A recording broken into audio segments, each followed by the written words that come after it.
What it is, welcome back.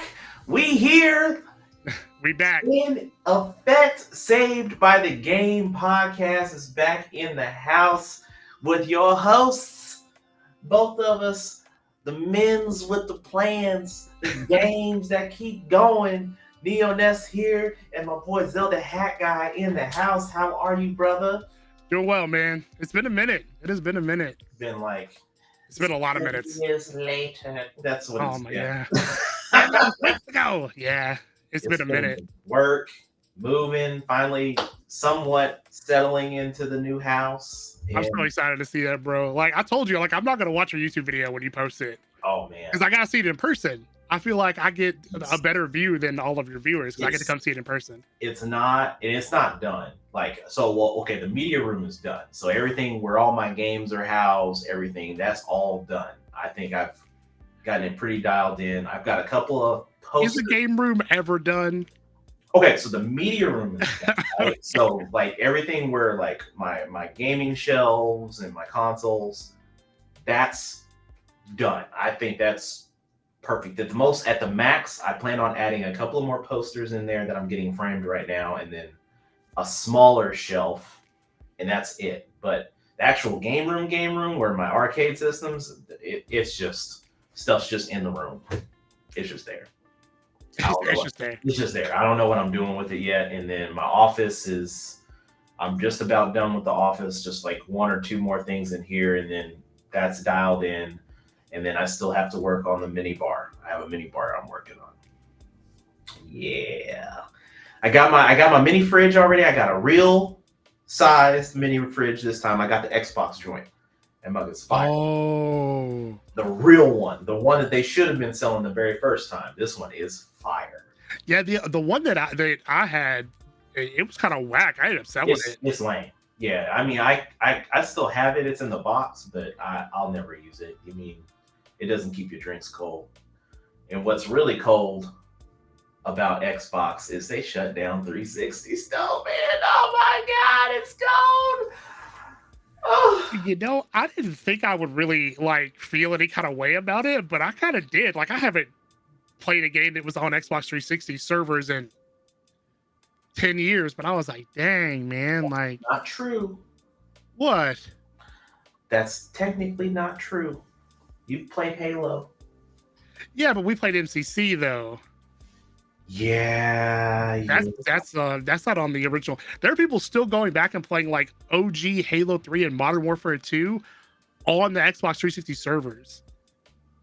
Like, bro, I can't imagine how toxic those lobbies were. Like, Oh man, like you had to have tough skin in those lobbies, bro, because it was the amount of foul language and obscenities, and oh my, man, you had to have thick skin to play in those lobbies. There yeah, was like no filter. I feel sorry for like everybody's mom of the people that Oh played man, because your mom got called all kinds of names. all Like, kind of you know what I stuff. mean? Like, what's my mama got to do with any of this? Like, you're mad at me because I killed you. Leave my mama alone. Yeah, but it ended in Aaron, man. Like, our friendship kind of began on Xbox 360. It did. It did. I It mean, really it did. was the Yeah. Halo days. Yep. So it Yep. is kind of Bittersweet. it is. I didn't think I would feel any kind of way about it, but I was kind of like, man. But it goes back to something you said though. You were right, and I gotta give you your flowers. Like, Xbox 360 games are gonna go up, and they've already started going up. And I mean, I wasn't sure. I was like, I mean, maybe, but I called it a you're couple right. weeks But you're ago. right. You're right. You were right. It's just a generational thing, right? Because we Mhm. have so many other. We saw it with Cube, and yeah, Cube is. I mean, Nintendo is pretty notorious for seeing the prices spike every generation. Outside of the traditional Wii U, we saw some numbers go up, and then they kind of Yeah. flattened out and all that stuff. Now, do I expect 360 games to be like $500 or $600 or $700? No, by no means. Like I knew the prices were going to spike, and even with the filler stuff, those prices didn't change. And I think now that the dust is starting to settle with that, like we're probably going to see another bump. Yeah. We're going to see another bump because now the folks are like, oh man, I had time. I had it. this was the time I was supposed to get it and I forgot and I thought I had it and now it's over. Now you're going to have people kind of doing that last minute bump to go and try to find this game or this game or this game, and we'll see the spike. And then after that, they're going to drop back down, and then we're going to have the new level of prices on certain games. But for the most part, I if someone were to ask me, hey, Ness, should I go for a complete 360 set? No.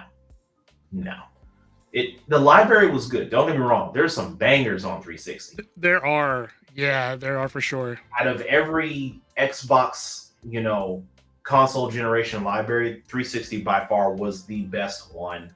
Now, mind you, there's some great games on OG Xbox, but 360 wins it by far. Yeah, the only thing I think 360 was really missing was a decent RPG library. It had some really good RPGs on it, and the ones it had were always really good. But I feel like the people that were primarily just going to play RPGs were always going to gravitate towards PlayStation. But when we were playing Xbox, we were always playing the same games, right? We were playing a lot of shooters, or if there was some big AAA title that came out like Mass Effect or something like that, we would play those. But I missed a lot of these like hidden gems that are on the 360, man, like Akai Katana and some of the other games that you've been picking up. I'm like, why is he picking this game up? And I go like watch a video about it. And I'm like, dang, I never knew a game like this existed on the 360. I was just too busy playing Halo and COD and all that to go and look at those games. Yeah, a lot of those games, they just got drowned out. COD, Halo, Gears. Oh, Gears, true, yeah. Right, so they got drowned out, and then back then, RPGs. PlayStation had it on lock with RPGs. They couldn't be wrong. They ran shop with it, and then around that time, Nintendo had. Was it still the Cube? No. Well, in the PS2 era, it was the Cube, and then in the PS3 era, it was the Wii. That's right, the Wii, and then I dabbled in the Wii for 2.5 seconds. I'm like, I can't do this. It was just 360, but it's bittersweet because we had a lot of. I remember our party chats used to be deep. Yeah, man, way deep. Yeah. I'm talking about we had at one point in Halo 3. All we could play was big team battle because we had 16 people on. Yeah, it was Reach. It was Reach. Too. All we could play was BTB. Yeah. That's all it was. We had too many people. Yeah. I remember the Xbox 360, you only have 100 friends. Oh my gosh. The battle to get the achievements. Yeah. Oh my gosh, man. I guess it's still somewhat of a thing now. Trophies, achievements, whatever, but it was something different back then when it first started, seeing the achievements and the bubble pop up at the bottom of the screen. You're like, oh, I got 100 points and it's going to my gamer score. Yeah. Man, it takes me back, man. It does, man. It does. And then go to look at your friends and be like, I'll play the same game as them. What achievements did they have that I don't have? Right. Like, dang, I got to get this achievement. I'm still salty that you have flawless radar and I don't. To this day, I'm still mad. It's the one achievement for Destiny 1 I don't have.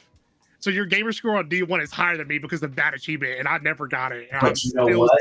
I'm salty about the Halo 3 achievement, that 777. I missed that day. I just happened to be online. I don't even know what the hell it was. I was like, whatever. I had no idea that it was like a big deal.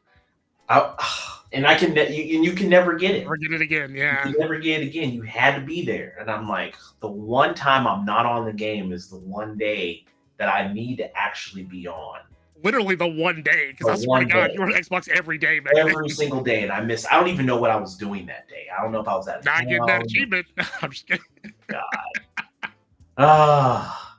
It's unfortunate, but yeah. So hey, it is what it is. Like, do you think that you're going to dabble in picking up certain 360 games, or you're like, nah, I'm not gonna mess with it? Maybe. I have a smaller space, so I really have to be very cognizant about the space that I take up with games. I do have some 360 games that are just, special to me. And I have most of the ones that I really, really cared about, but I may pick up one or two. We'll see. So going into that, because I've come to this realization after finally getting moved in and rebuilding or building a new game room that I'm like, man, I got a lot of games. And even when I put everything in storage, I was still buying games when I moved into the apartment. I was still buying Yeah. games, and I'm like, man, I need to get this game. I need to get this game. I need to get this game. And when all the dust settled, and I finally just kind of took a break, I haven't really been game hunting. I haven't been buying any games. Like, yeah, I've had a couple of games come in, but those were games I had on pre-order. So I've been waiting Mm. months for them to come in, and they finally came in. Baldur's Gate. Baldur's Gate, yeah. Baldur's Gate took me damn near 2 years to get, but I'm like, thank you, Larian, for I finally. was like, did they scam me, bro? Like, what Bro, happened? I Yeah. was seeing everyone on Xbox One get their copies. I was like, why in the world did I decide to go with PS5 of all the times? Like, Yeah. I play it on Xbox. Why did I buy a PlayStation 5 version? I had the same thought. I think in my mind, I was like, I own it digitally on PC. Yeah. I own it digitally on Xbox. I'm like, you know what? I'll get a physical copy on PS5. And little Yeah. did we know. Yeah. But man, with the Xbox shutting down, we do live in an age where everything is digital now, or people are moving more towards digital. Do you think that the 360 shutting down is that gonna make people start to back up and go, maybe I need to start buying physical games? At first, I did, but I've been seeing a lot of collectors now post and talk about, why do I need this collection? Why do I need all these physical games anymore? Right? It's great. Like, I'm going after this set. Why am I going after this set? What is my purpose behind it? Am I planning on playing and beating every single one of these games? 99.99.999% of us are going Yeah, to say, we're never going to play all these games. We don't have enough time in the day, the year, the month, the week, whatever, to play these games. And I find myself, I have a handful of go-to games, and I continue to go back to those games. Even though I have a handful of games that I've been really, really wanting to play, I just never drive myself to go into and really dig in and start playing those games. Like, I had all intentions on doing this beat 50 games challenge this year, and I think I've only completed 15. I mean, 15, but it's not bad. Now, 50 retro games or just games in general? Just games in general. And a Mm. lot of them were retro Yeah. because, the first half of the year I was doing Mission Neo Geo, so I had to do Mm. reviews on my channel for that. And, that really gave me some really good clarity on, like, the games that I'm buying. Like, is it really worth, the money that you're paying for some of these retro games or just modern games in general?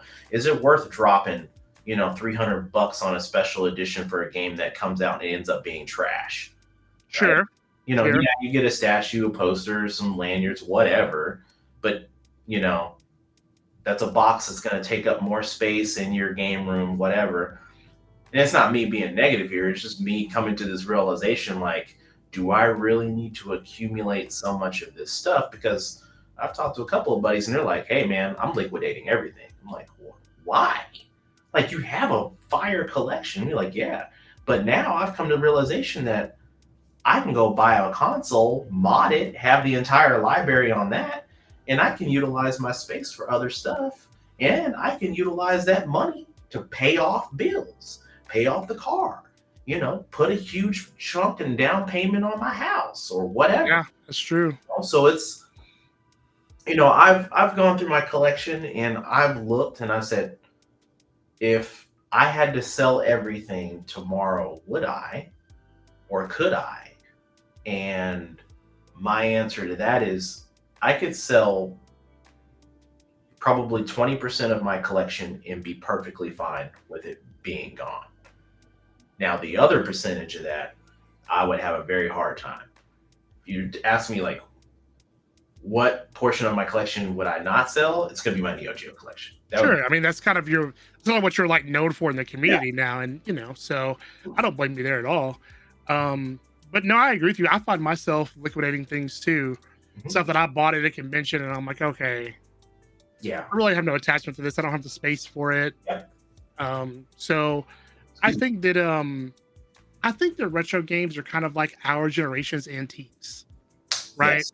You know what I mean? Like my in-laws, they like to go antiquing a lot and finding old stuff, and they have like a collection of it, and they have it displayed. And when I look at that, I'm like, okay, video games are my antiques in a sense. Yeah. And, Yep. and from that same mindset, not to say they're that old, but that's how I look at it. And my collection is very personal to me. Yes. Yes. So stuff that's not personal to me is expendable, especially as I try to like look around and go, okay, how am I going to make space? Because you kind of talked about, I've gotten the kind of the bug to collect this, to go for another complete set of something. I have one, which is the NES, but I was looking at, I'm going for a PSP, and I got to make room for it. There's 600 games, and I have Woo! nowhere to put them. Oh, Them shits is sitting over here on the table right now. I got nowhere to put them. 600? There's like 640. What? And there was 675 in NES. So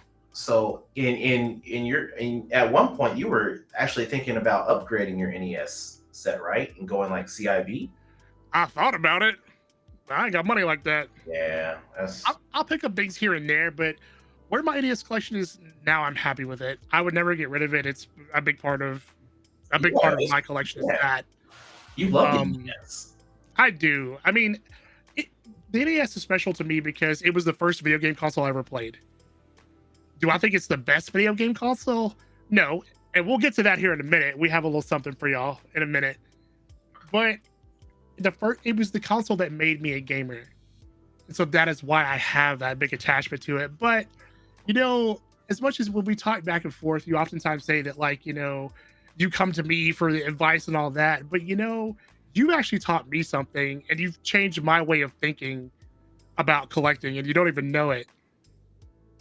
I always had this weird mindset that it didn't make sense to me to collect for a console that you didn't like grow up with. But you actually like changed my entire way of thinking, and here's how. Even though you didn't really like have a Neo Geo growing up, what you did was you used collecting as a way to discover an old system. And I think that's dope. And that's kind of what I've been doing with like the PSP. I had one, but it was my portable emulation machine. The big running joke about the PSP is it was because it was so hackable is they sold millions of PSPs in like 5 games because everybody just pirated them all. But I'm slowly discovering this console through collecting for it. And that was kind of a part of that was inspired by you and Neo Geo. So damn, appreciate it, man. Yeah, man. I never grew up with it. I'm like, dude, that doesn't make sense. What a way to discover consoles and system is by collecting for them. And I think that's also why when we go to like Retropalooza or conventions, we see younger people collecting for consoles that were around before they were even born. Yeah, they're discovering these consoles through collecting for them. Yes, which I think is great. Yeah, and it's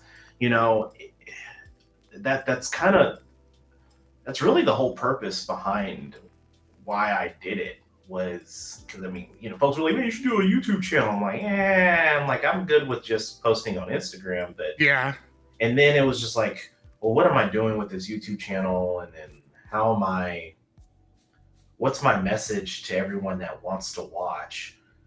I love the Neo Geo. It definitely, to your point, it was a goal that I grew up with. My parents, for sure, was not going to pay for that console, expensive as it was. And to be honest, I didn't think I was still going to be collecting this console. I thought for sure I was going to reach this plateau maybe a year ago or so and say like, okay, this isn't feasible. I can't continue to do this. And yeah, I've slowed down a lot. Like I need 17 games now to complete the English set.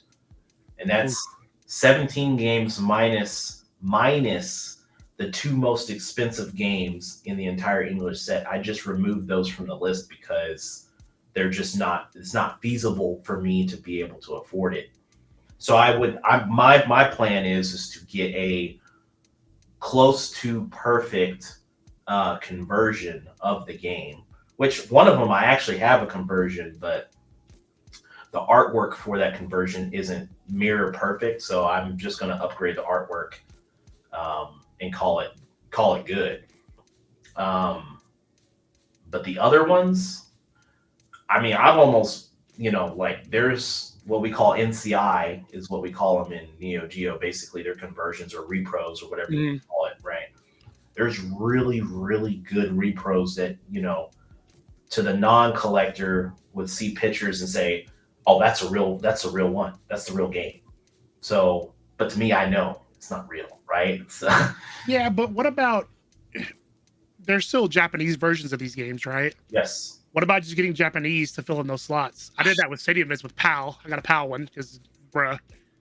yes. So there's that, right? The problem is that the now we've reached this threshold with like had I went for like a complete Japanese set instead of an English set, I think it would be a lot easier for me to Oh complete yeah, that, right? Just because yeah, for there would be sure. more copies of it and all that stuff. And I regularly I regularly see the more rare games that we had in English in Japanese available. Interesting. Yeah, it and to be honest, the only difference is the artwork, the sticker, the insert, the manual. That's all you're paying. The major difference in the dollar amount is paper. That's it. Because the card, the board, everything is a mirror, the exactly same from English to Japanese. All you're changing is the paperwork. That's it. That's what you're Wow. paying the most money for is the paperwork. Because if you put a Japanese cart into an English console, it's playing in English and vice versa. Oh wow. Yeah. Yeah. 17 games. Oh man. And you're taking what is that, Metal Slug and I need Slug. I need well, Slug that's what you're one, taking out. Is it Metal Slug is one of them?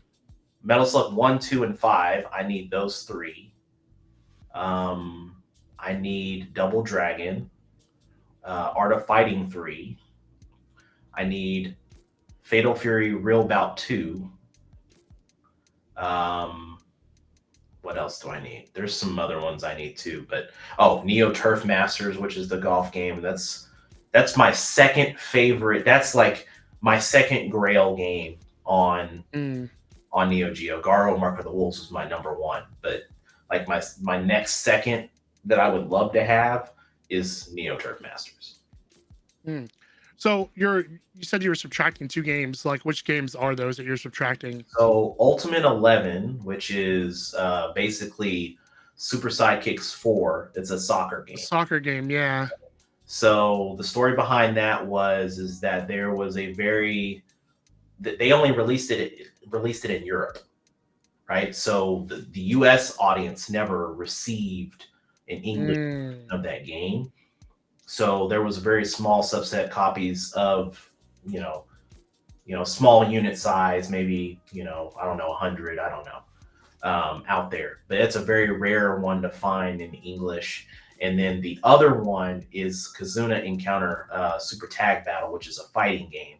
It's actually one of the first, dual Switch tag team style games. A lot of the times that you see from Marvel vs. Capcom and SVC Chaos, and Oh, okay. right, Second tag, yeah. first games that kind of introduced that switching characters out mid battle type of thing. No supers or anything like that, but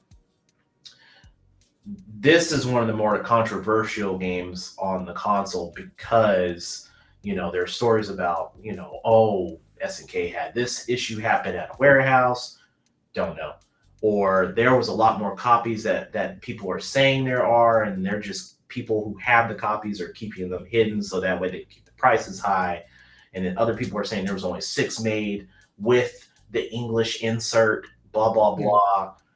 Even so, it's a $300,000 game, at least the one that's available online right now. And it's been online at that price for going on almost 2 years. So good enough. I don't blame you for skip. Yeah, that makes sense. I mean, even if I won the lottery, I'm like, I don't even know if I could do that. That's a lot, man. Because then you ask the question, like, why? You have a conversion. You can emulate this on virtually anything out there. I have it on Steam Deck. I have it on my MVSX. You know, you ask these questions to collectors now, like the people that go and spend $1 million on a game. Why? Why did you buy a graded game for $1 million? Why did you spend, $300,000 on a sealed Zelda game? You know, some people are going to say, release the games. They should be played. You know, you're going to have that side of the house. You're going to have the other side of the house that says it's an investment. And then you're going to have the other side in the middle that's going to be like, I could go either way. I don't care. I already have the game. I play it every day, whatever. Right. So. Yeah. I think for the reason that people do that is to be able to say that they're one of X that has this. It's a status thing. Yeah. Yeah. Like, how many people have complete Neo Geo collections? Not very many. Man, I know a few just through global groups, and then there's a lot of secretive collectors, ones that aren't social. Like it's a very weird when you start talking about like those really pristine ultimate collectors, the ones that have, every NES CIB mint, or have a full set of Neo Geo mint condition, and they even have sealed Neo Geo games, which I have a few sealed, but they're common sealed Neo Geo. Yeah. Right. Common in Neo Geo terms, like still expensive. I mean, yeah, but I mean, we're not talking about like, 5 figures or even 4 figures for that matter, nothing like that. But it's a lot. Yeah. So, I mean, outside of Neo Geo, like just say you get to whatever your collecting goal, right? Which is these 17 games minus the 2. Like, what's next, man? I've asked myself that question. Yeah. Yeah. It's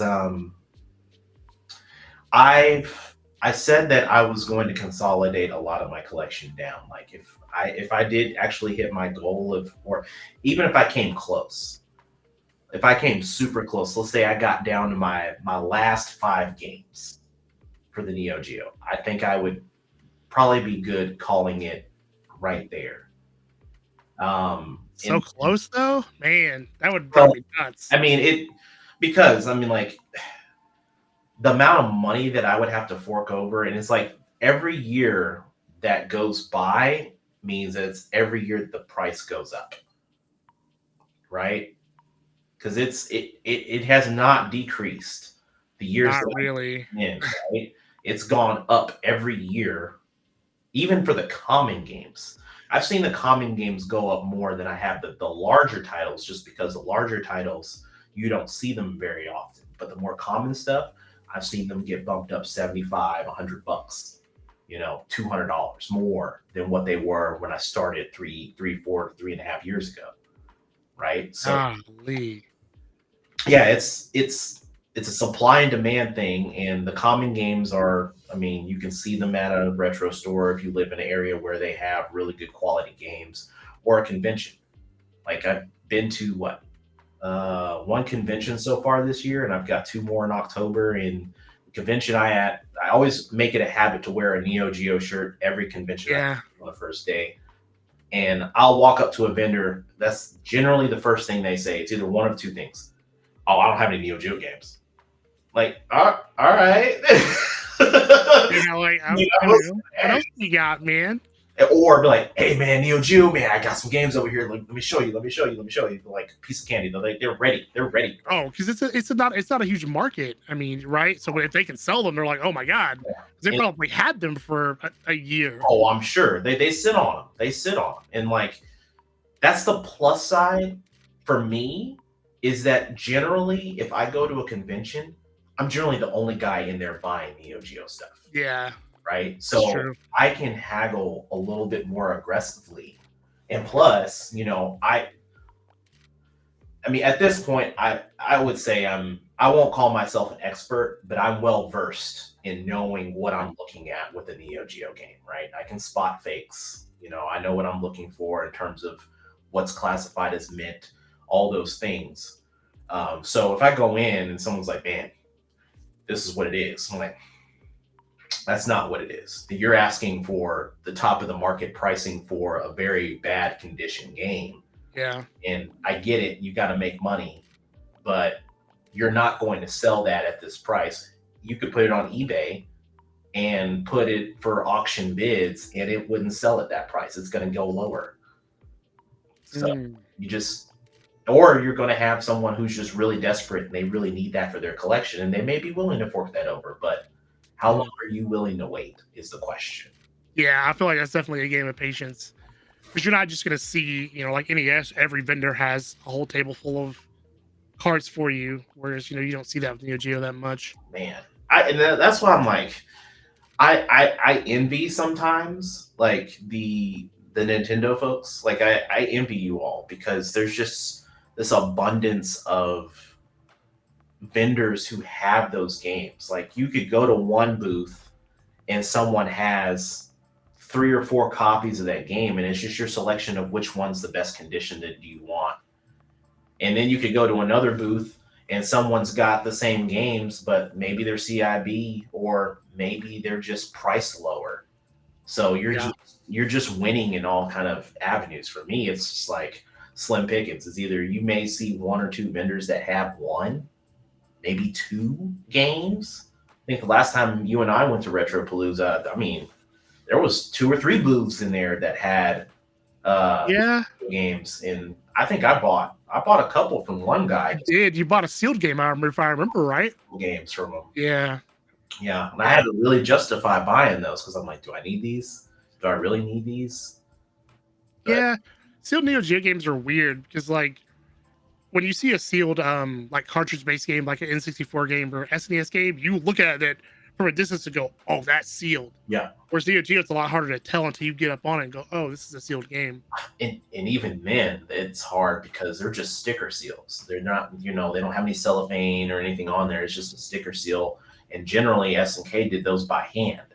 So, and there's people out there that have those original stickers, and it's easy for them to just go and take a used game that looks really, really mint and really, really clean and just slap a sticker on there and say it's sealed, so I'm very wary of sealed games. Oh man. Yeah. And you're not going to crack it open to find out because you don't want to make a $500 mistake. Exactly. Right. And then like, so what you open up the seal. Now you've cracked the seal, and then you find out that, okay, the game wasn't new. Okay, so you spent $500, $600, $700 on a sealed game that's actually used. You lost, or you spent $500, $600, $700 a game on a brand new game, and now it is now devalued because it's no longer sealed. So it's a lose-lose scenario in that case. Whereas for Nintendo, H seams and you've got your Y seams with your CD-based games, and you can look at those things and you tell like, oh, well, this was a reseal right here. I can already see that y'all just shrink wrap this and put sticker on top of it. I know that's a reseal. It's harder for that. So it as collectors, I think we've gotten to a point now where it's like, I would probably say we're very bougie collectors now. I mean, you're right, probably. Yeah, it's tough for me to like buy. If I buy any cartridge-based games now, like I'm usually like trying to get them complete in box. Like I don't really, I don't miss the cards like that no more. Really, that's my fault. I think because you were always like a cart-based guy. You're like, the cart. I just need the cart. I'm like, nah, I need the box. I'll be like, bro, they got a cart of this. You want to pick it up for you? He's like, you got the box. I was like, no, it doesn't have the box. Yeah, I don't want it. Yeah, bro, why are you so bougie? Yeah, I'm like that. But I mean, but you know what? Also, another thing that I think about too, right, is if it's ever a game that I need to let go of, or if I need to do it in a trade, I want to make sure I can maximize the best amount of trade value I can get. Because if I need to upgrade into, a game that a banger game that I really, really need, then if that's the game that I need to let go of to get that game, I'm gonna do it. I want to make sure that I have something that's you're like, oh man, I got this. Oh, you do? Oh, you have that game? Man, I've been looking for that game. Oh, well, I can do a trade. Is it just a cart though? I'm like, nope. CIB. Oh yeah, let's do business. Right? It just makes it easier. That's true. That's fair. That is fair.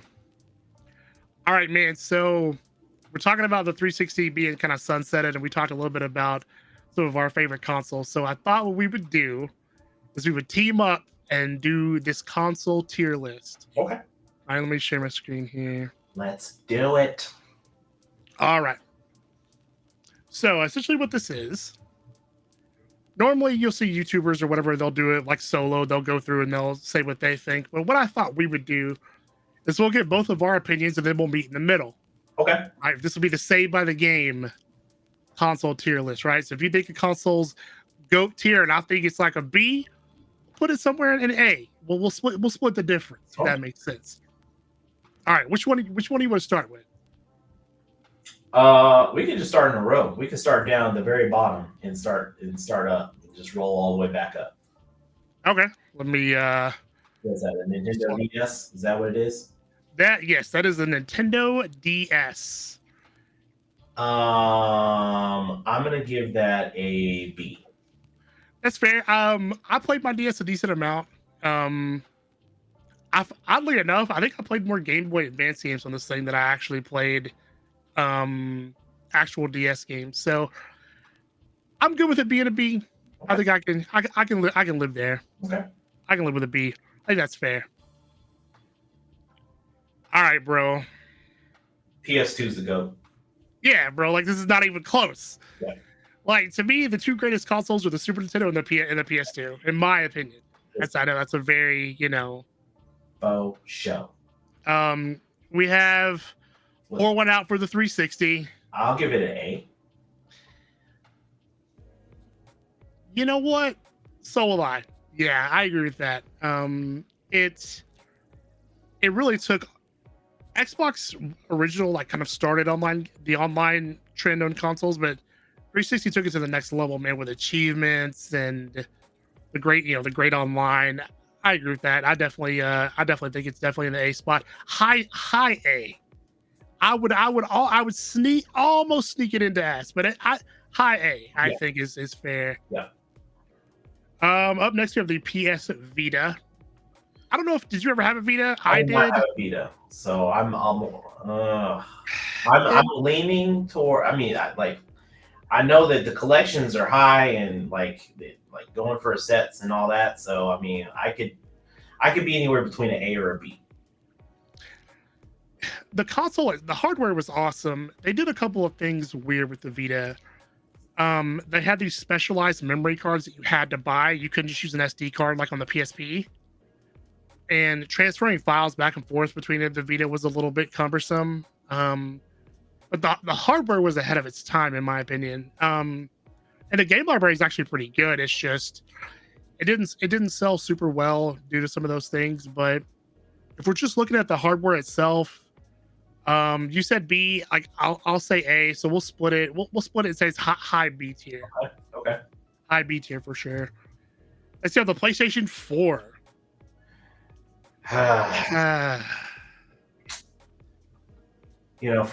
Games for 4 are still being made, surprisingly enough. Yep. I'm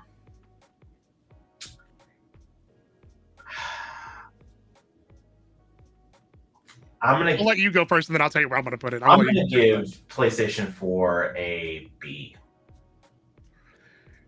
For me, I say it's like high A, maybe even bottom tier S, simply because like when the PS4 came out, there was no issues with DRM like there was going to be with the Xbox One. Had some absolutely fire games though, but yeah, I say A's fine. Okay. I had it probably bottom S tier.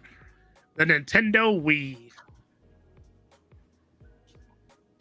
Yeah, I wasn't a fan of the Wii. I gave it the old college try. I know there's gonna be some folks out there that love the Wii and like, okay, yeah, you've got, you know, Resorts was good, and you had a couple of other ones, but I'm gonna give it a C. See, to me, the Wii is S tier to me. So we're way different. So I thought it was really interesting and innovative. Most of the time, motion controls suck. They're really gimmicky. And the Wii did have some games that were like that, but some of the stuff they did with motion controls was really neat. And it had some really high quality games, man, like Super Mario Galaxy, Xenoblade Chronicles. I didn't even mind Skyward Sword's motion controls. I thought they were pretty good. Metroid Prime 3 was amazing on here. So you're on C, I'm on S. You're gonna go A? Okay. The Game Boy Advance. Yes. This is actually a S. Yeah. This is a console that like I'm starting to discover now. I actually didn't have one. Oh, I loved mine. Yeah, I played a lot of my GBA games. Either I'm starting to play a lot of them now on the Nintendo Switch kind of eShop thing, and then I played a couple on the actual DS. But you're going S. You're going S tier. You know what? Of what I've played so far, like I think I've played like Metroid Fusion, Metroid Zero Mission. I just played through Minish Cap not too long ago.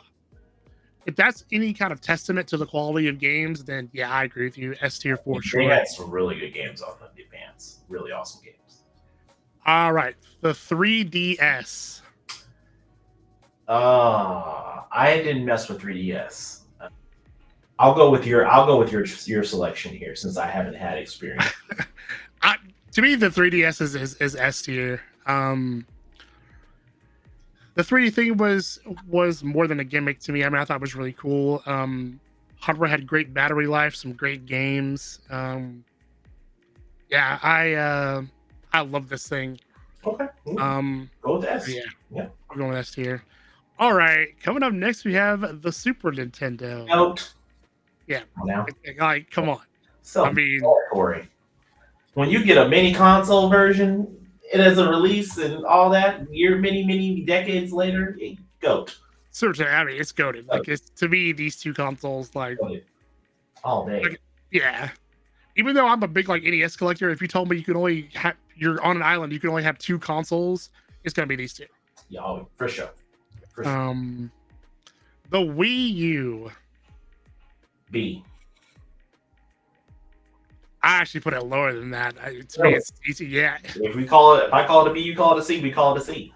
Because the Wii U, it had a couple of solid games that like Mario Maker was fantastic. The game quality overall just wasn't. It just wasn't there to me. Yeah. They put PC gaming down here, but we're just gonna leave this out. Okay. We're looking at consoles. Can I flat out delete this? That'd be dope. I can't. The Virtual Boy. I'm gonna help you out. We're just gonna put that right down there. I owned it, but I knew it was trash. So. Absolute garbage truck juice. The Xbox One. I'm gonna give it a C. You know, I thought you were gonna rate this higher, and I thought we were gonna be like, you're gonna be like, bro, what? But I'm right there with you. Yeah. All right. It's not about the technology or the performance of the machine. It was just a lack of games. Like, I remember when we first bought our Xbox Ones and we went back to 360 because there wasn't any games. And there was just this constant, void of no games. We waited years for something to happen. It just didn't. I mean, 100%. We're still there a little bit, even with the newer versions of Xbox One. It just, So, yeah, unfortunate, but great console. Just game selection is just, it was on the back burner. They would rather mess with the Kinect and have, voice commands to turn on your TV and do the whole movie theater kind of experience when they first released it. And I'm like, bro, it's not what we're buying this for. 100%, man. So 100%, I agree. Through the magic of television, we have added two consoles. OG Game Boy. I'll give it a B. Stop it, bro. This thing's amazing. We'll go S. The OG Game Boy, the first portable console. All right, that's fair. Maybe A. We'll go A. It just wasn't in color. That's fair. All right, I'll give you that. That's fair. Is this the Sega Saturn? Okay. So I did create a tier called Never Owned. I never had a Sega Saturn. I So did. But well, during collecting, but I'm gonna leave this one to you. This is all you. Saturn, while there's many Saturn collectors out there, Sega did a rough job with going cheap on the disc selections for the game. They had a great library of games on the Saturn. But if you're comparing this to some of their later consoles, or later consoles, should I say, I'm going to give this a C. Good enough. I like it. I like the reasoning. Yeah. Up next, we have the Sega Master System. I also did not own a Sega Master System at all. So I owned a Master System more recently, and I have played it. Now, while it's not a Sega Genesis, it has a pretty decent library. I will give it a B. Good enough. I like it. Ooh, this is going to be an interesting one. Ooh. Man, Dreamcast, bro. I remember the day I bought my Dreamcast Babbage's had just changed the store title to GameStop. Yeah. PlayStation 2 had come out and just mopped the floor with Sega.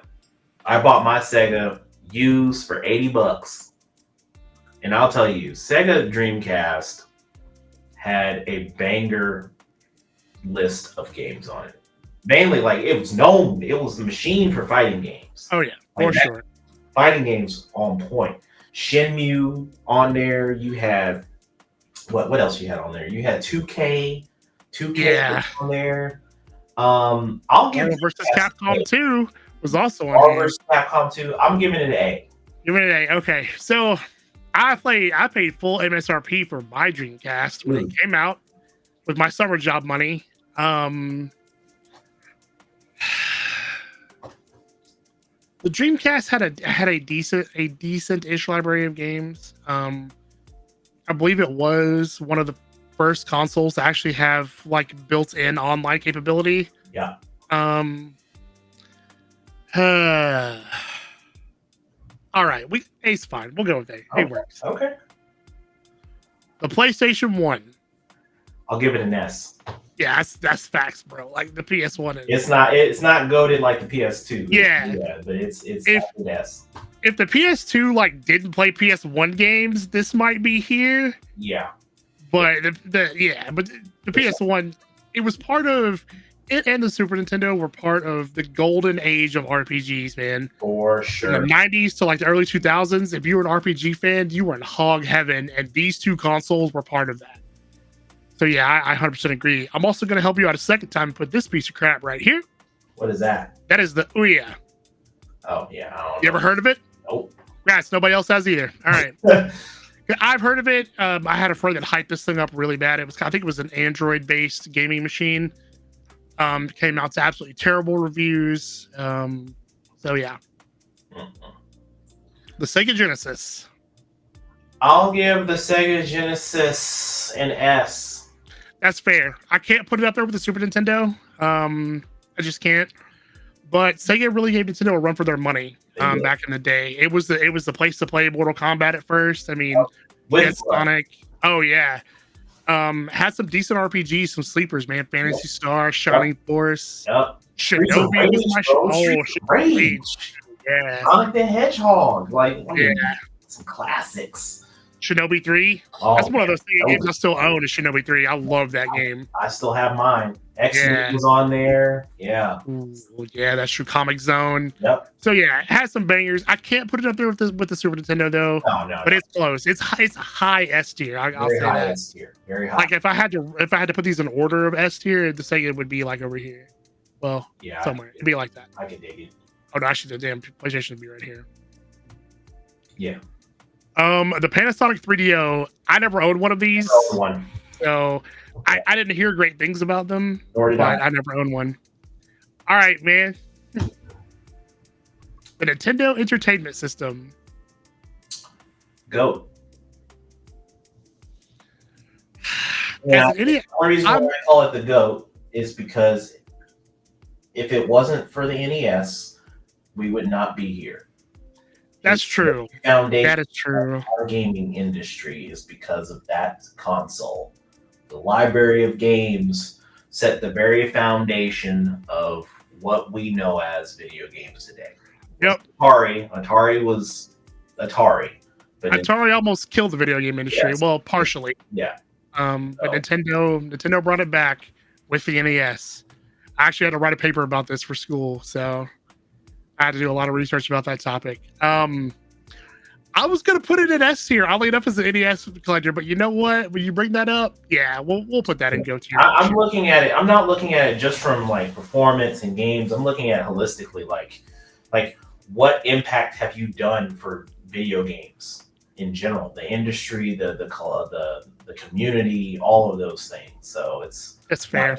yeah, And the characters that are introduced are still getting games made today. You know, Mario, Zelda. yes, You know, kids that are way, way, way younger than us still recognize this little gray box. So fair enough. The Nintendo 64. give it an S. Yeah, man. I'm right there with you. It was the console, a great console for party games, right? We used to come. I used to have 3 friends come over, and we used to get it in on WWF 2000. Like that was our weekend. You had Mario Kart, Smash. The controller was a little clunky, but Yeah, you know, the solid quality game. of games, man. You have Ocarina of Time, which people still call the greatest game of all time. I mean, it's been called that multiple times. It has my favorite 3D Mario game in Mario 64. So Mario Kart, Super Smash Bros. yeah, Man, man. GoldenEye. The list goes on, man. Oh my gosh, bro! I wasted way too much of my high school life playing GoldenEye and Perfect Dark. Yeah. All right, man. Next up, we have the Game Gear. I'll give Game Gear a B.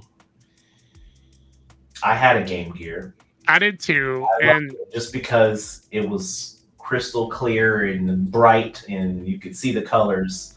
That's the one thing it had the leg up on the Game Boy to me. yeah, Although the Game Boy had better games. the Game Boy had way better games. That was the one knock I would give the Game Gear is the quality of games it had were pretty middle of the road. Yeah. But it wasn't color. It was kind of weirdly proportioned because the screen was like this, but Yeah. the damn console was like this wide. It was so Wait. wild.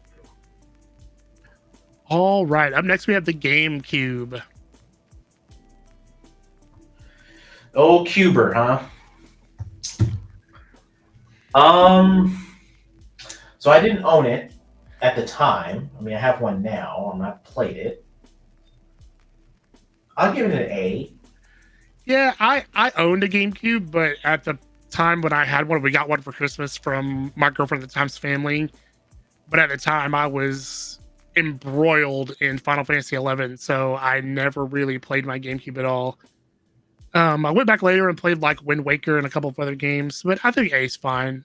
The games I have played for the GameCube were fantastic. It gave us the Metroid Prime series. It did give us probably the best Smash game. So Yeah. I think that's fair. The Nintendo Switch. So Yeah, I agree. Absolutely love. I love my Switch. I have a pretty decent Switch collection.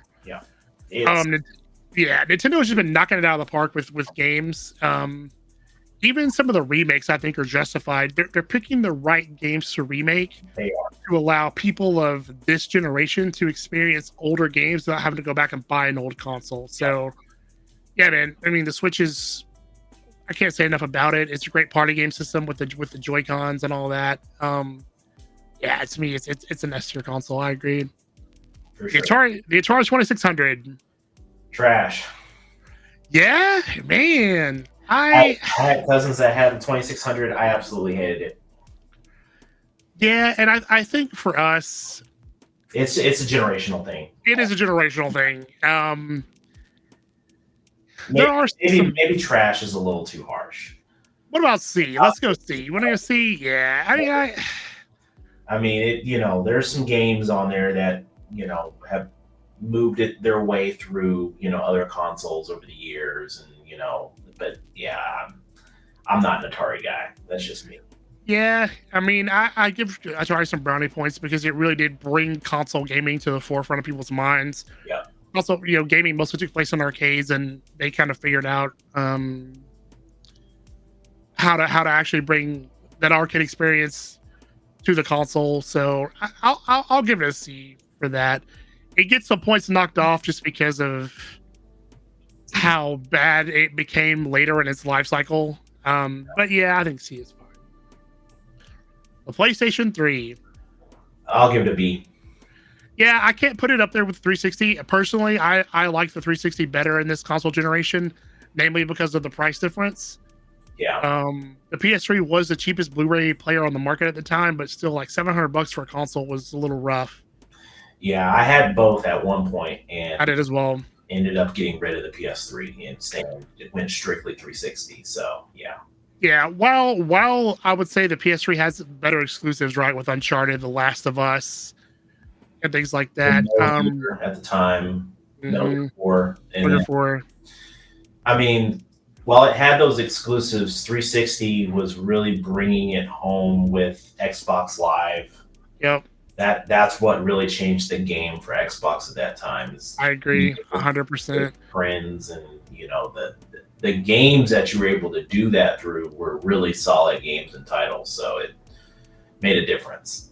Yep, and then also Xbox had things like Xbox Live Arcade. Yeah. I played a ton of Street Fighter on that. Yeah. So while the PS3 did have an online service, it was free, but also you got what you paid for. It was not moderated. Yeah. It wasn't great. A lot of cheaters on PS3 from what I hear. So yeah, I agree with this. The TurboGrafx 16. Never owned it. So I rented one several times when I was a kid. I'll give it a solid B. Okay. It has some great games like Bonk's Adventure, Keith Courage in the Alpha Zones. So yeah, I'll give it a solid B. I like the TurboGrafx. It's too bad it didn't have a bigger market share because it was actually a fine console, I thought. Yeah. Oh man. OG Xbox. I'm gonna give it an A.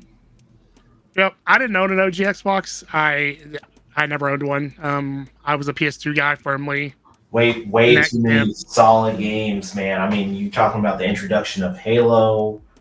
You're talking about Star Wars: Knights of the Old Republic. I mean, there's so many good games on there, and it was the first time that you were able to kind of like burn and put your own music into the games. Oh yeah, remember? So you could do that and play with your own soundtrack and stuff.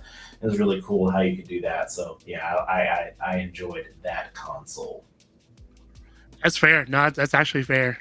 All right, not quite last, but we have the PlayStation Portable. Didn't have one. I did, and like I kind of alluded to at the beginning of our podcast, it has some great games on it. Like as I've been doing research to start collecting for this console, there's a lot of games on here that I had no idea they actually came out with for the PSP.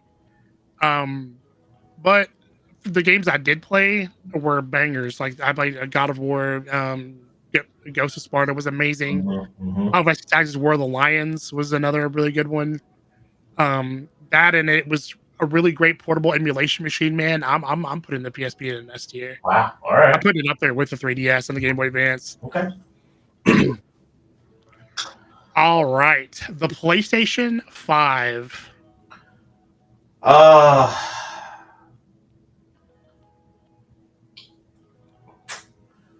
The thing about the PlayStation 5 is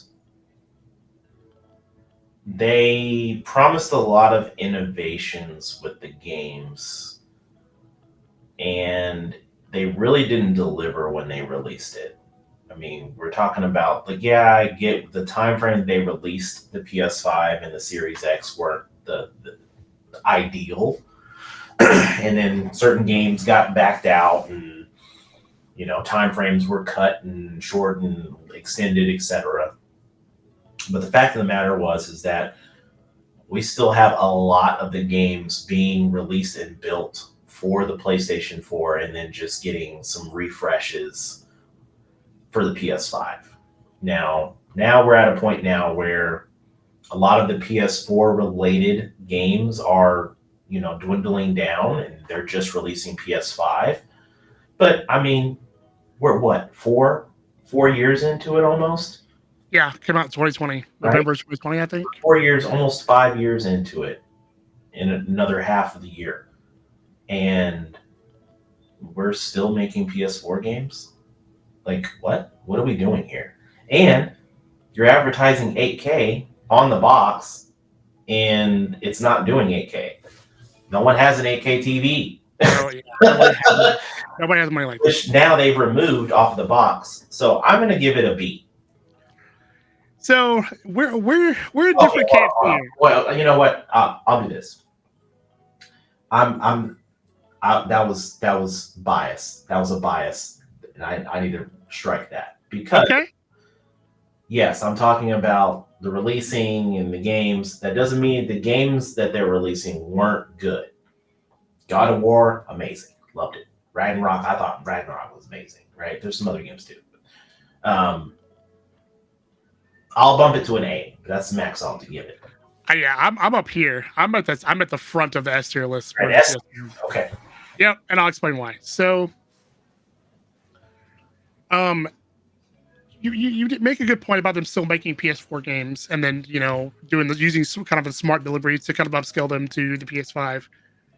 But I'm coming at it from a different angle. I like this because in today's economy, not everybody can afford to upgrade to that new console, right? So I think it's a good on both Sony and Microsoft to still make new games that are still playable on the older console, because not everybody can afford to go out and buy a brand new console, when things are being the way they are. So I think I see that as more of a plus than a minus. On the innovation standpoint, the haptic feedback thing they added with the PS5 controller is amazing. It's made me start to look at games to go, okay, if the game is on both the Xbox and the PS5, I tend to lean more towards the PS5 because of the haptic feedback features. It's just a cool, immersive thing that you can do, Also, PSVR 2. They're doing a lot of great things with PSVR 2. My brother and sister-in-law own one. I got to try it. It's not a gimmick. I mean, it's really, really well done. They're also killing it in the exclusives market. Xbox did get Bethesda, so we do have Starfield that's exclusive and things like that. But we've seen Spider-Man 2, absolutely incredible game. Final Fantasy is a PlayStation exclusive. Final Fantasy 7 Rebirth, it's a timed exclusive, I do believe. Yeah, man. I think it's S tier. But we can split it, and we can put her in A. Right. We split it. No, like, hey, if you want to call it S, call it S. I'm sure a lot of folks watching will probably say, yeah, S. Yeah. We'll put it in S. The Xbox Series X. I'm gonna give it a B. I agree. Hardware, I don't have an issue with the hardware. Hardware is fine. I have an issue with the fact that it's 2024 and we're still putting Duracell batteries in a stock controller. What are we doing? Why do I need yeah. it all?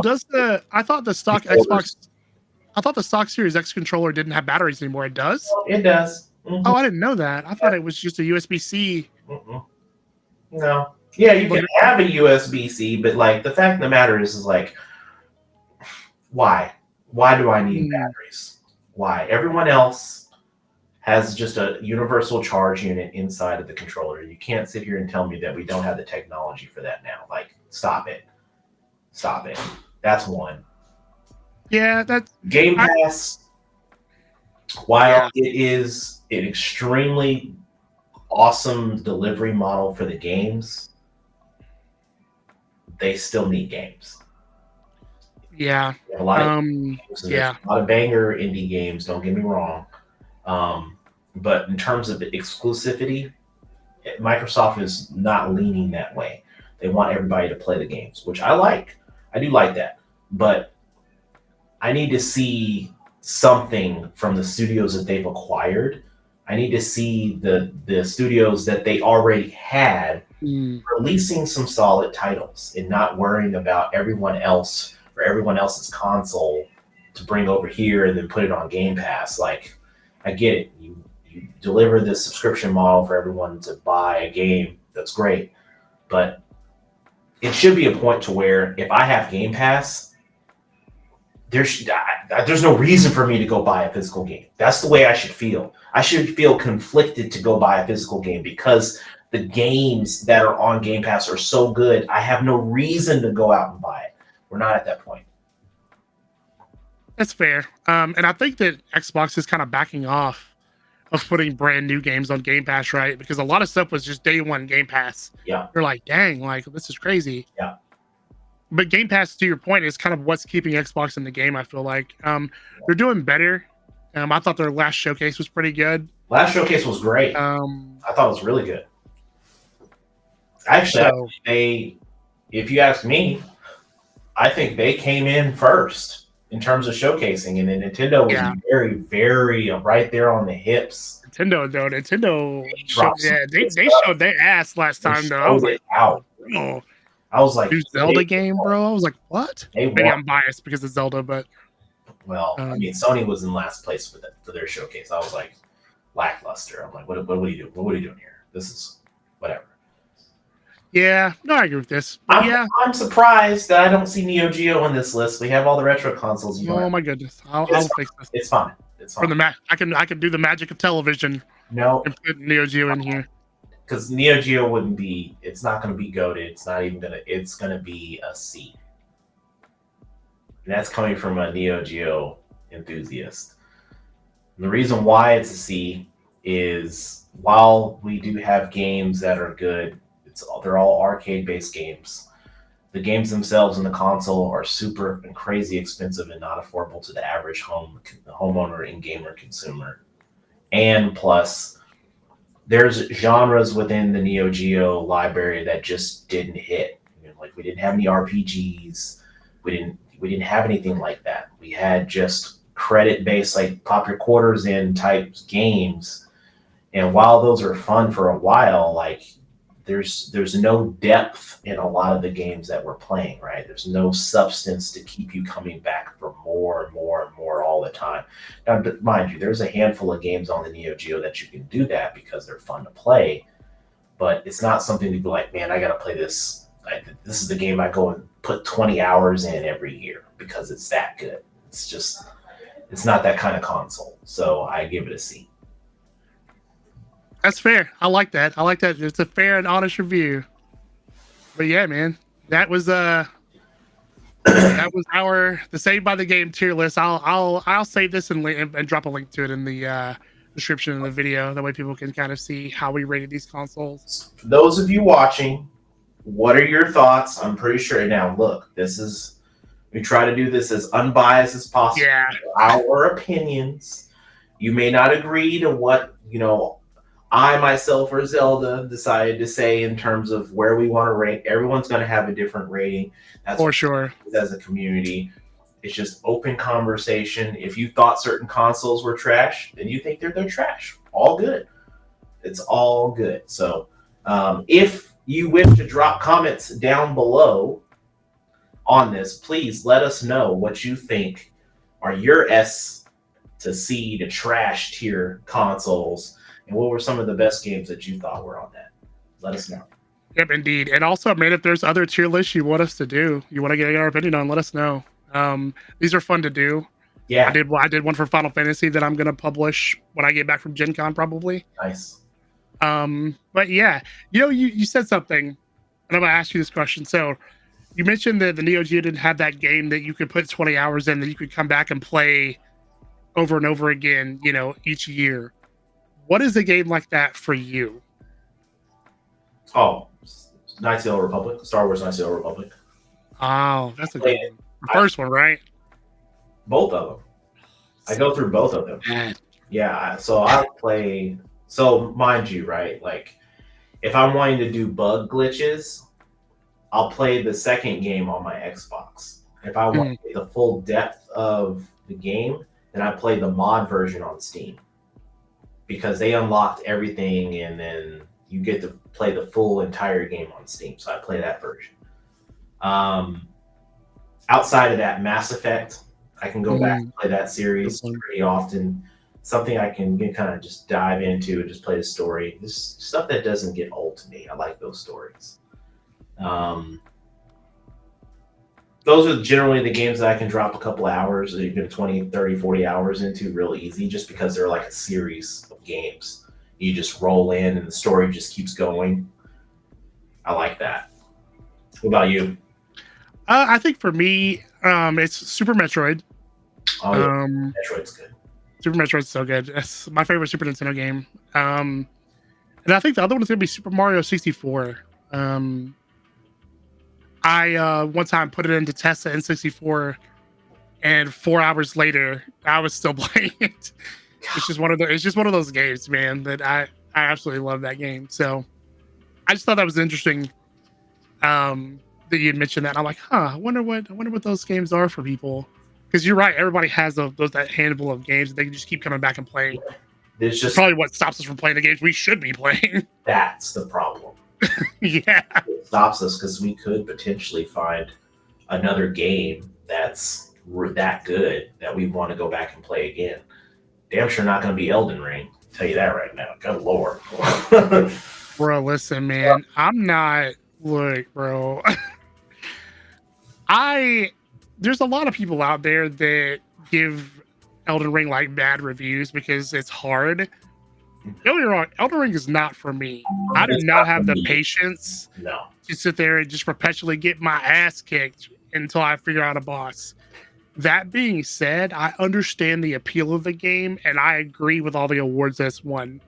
Yeah. It's a great game. Yes. They don't. The game is good. Yeah. It's just the mechanics within the game are freaking frustrating as hell. Yeah, I got patience like that, bro. I'll be breaking all kinds of shit in my room. And you know what? When I had put maybe 50 hours in Elden Ring. You were in there a minute, bro. They're deep. Like I got leveled up real good, some decent armor, weapons, all that stuff. And then I took a break, and then the break turned into a week turned into a month, and I was like, and then I turned it back on and tried to go in, and I completely forgot how to do it. And I was like, I might as well start this entire game over. And I'm like, I'm not doing that. I am not doing that. Nope. Like, I don't know where I'm at. I don't know what I'm supposed to do. Like, so I gave up. And then, Black Myth Wukong is getting ready to come out. And I've been looking out for this game for like the last 4 years. And they're telling me it's basically a Souls game. And I'm like, am I going to fight through the pain for this game? The game I've been waiting for so long. That is your jam, though, bro. Like the old school martial arts. That's your jam. That is my jam. So I'm like, I'll probably, like, I know Black Myth Wukong. That's definitely going to be a game that I'm going to beat. I'm going to complete that game. Very nice. Assassin's Creed is coming out pretty soon, right? And and that's going to be my first Assassin's Creed that I play. Oh, word! I didn't know that. Yeah, I mean, I have Assassin's Creed. I have them all. I have them. Dang. Have them all on 360 and all that stuff. I'm like, I just never played them. Like, the story just never appealed to me. But like, they're in Japan. I'm like, that's the story I want to play. Dude, Yasuke, yeah. I've played them throughout the years. I mean, I've dabbled. Like I beat Assassin's Creed 1, and then I dabbled, and then I beat Assassin's Creed Odyssey. Finally, that game was so long, bro. Oh my god!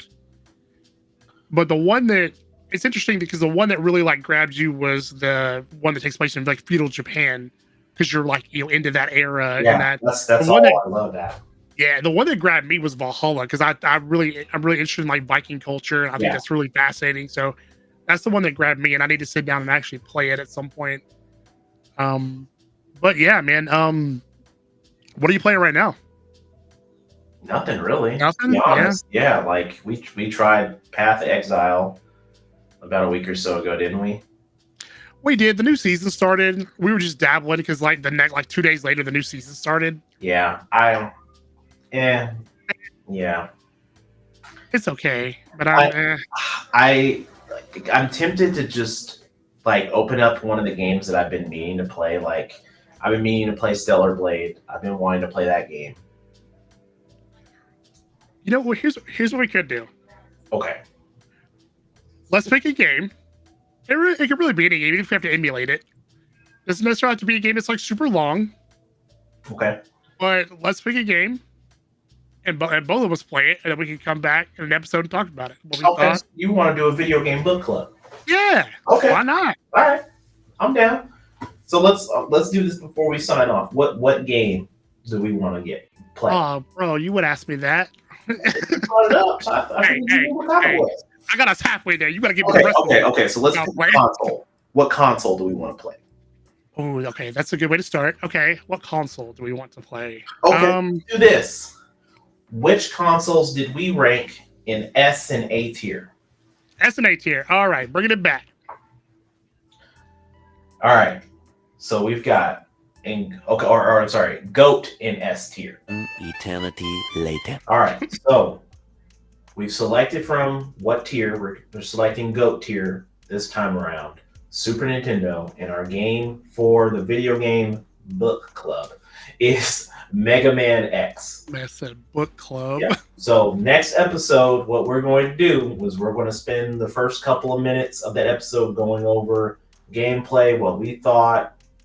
If we beat it, we're going to give ourselves a week. Give ourselves a week to play through it. I have it on my Steam Deck. I don't have it copy of it on my Super Nintendo, so I have it on Steam Deck. So it's not a problem. And then we'll come back and discuss. And if you see this video within this week's time frame and you want to play along with us, you have the game or you can emulate or whatever, drop comments down below, let us know, and we'll do it that way. Sound good? I like it. I'm excited for this. Cool. Video game book club.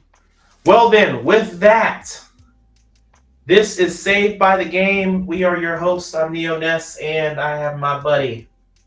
I'm your friendly neighborhood Zelda hat guy. It's been a fun one, man. It has been a very fun one, and we will check y'all on the next one. Peace out.